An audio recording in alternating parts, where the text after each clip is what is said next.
balita, magbabalik operasyon ngayong araw ang ilang mga opisina ng gobyerno sa Zamboanga City.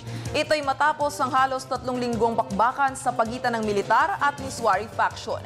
Samantala, pinagpapatuloy pa din ng pamahalaan ang pagbibigay ng relief assistance sa mga inilikas na residente. Sa detalye, balitaan mo kami, Julius Di Samburon. Patuloy ang ginagawang hakbang ng pamahalaan para sa muling pagsasaayos ng Zamboanga at pagbabalik normal ng pamumuhay dito matapos ang nagdaang krisis sa pagitan ng pamahalaan at ang tropa ng Moro National Liberation Front o MNLF. Kinumpirma ng Department of Social Welfare and Development na may 35 pa ding evacuation centers ang bukas at patuloy na kumakalingas sa mahigit 13,000 pamilya o nasa humigit kumulang 50,000 individual mula sa 14 na barangay dito. Ayon kay Social Welfare Secretary Dinky Soliman, na patuloy ang kanilang pagbibigay ng relief assistance pati ng psychosocial and stress debriefing sa mga apektadong residente. Samantala, ngayong Biyernes naman bubuksan ang ilang opisina ng gobyerno na nasa loob ng conflict zone sa Zamboanga.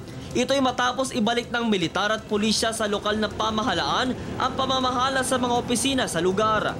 Ilan sa mga magbabalik operasyon ay ang tanggapan ng Zamboanga Hall of Justice, Land Transportation Office, Bureau of Internal Revenue at ang Department of Budget and Management. Napawang na sa Barangay Santa Barbara. Ang Department of Social Welfare and Development naman ang unang ahensyang nagbalik operasyon. Wala pa namang katiyakan kung kailan muling magbubukas ang Department of Agriculture at Zamboanga City Health Office. May ilang sundalo pa din ang inaasahang nakapantay sa mga entry points ng bawat tanggapan. Kaya't kailangan lamang magpakita ng identification card ng isang individual kung ito'y makikipagtransaksyon sa mga nabanggit na tanggapan.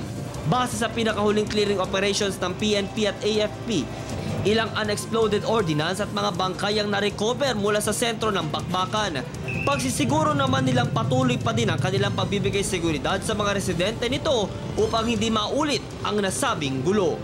Para sa Telebisyon ng Bayan, ako si Julius Di Samburon.